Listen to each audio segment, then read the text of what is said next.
Hi everybody, it's Patrick Auger here from spicebazaar.com.au. We're at our cooking school just before the inaugural launch of our new Japanese cooking class. And now we're about to focus on tempura.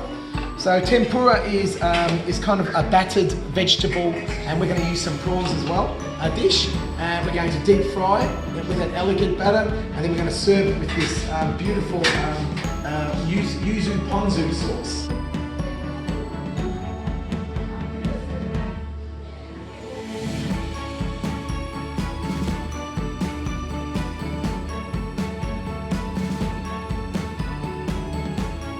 Ponzu cuisine, tempuras of all different types, a range of accompaniments over here, so they feature like different types of gingers and sesame seeds and pickles, and we've got some beautiful miso soups.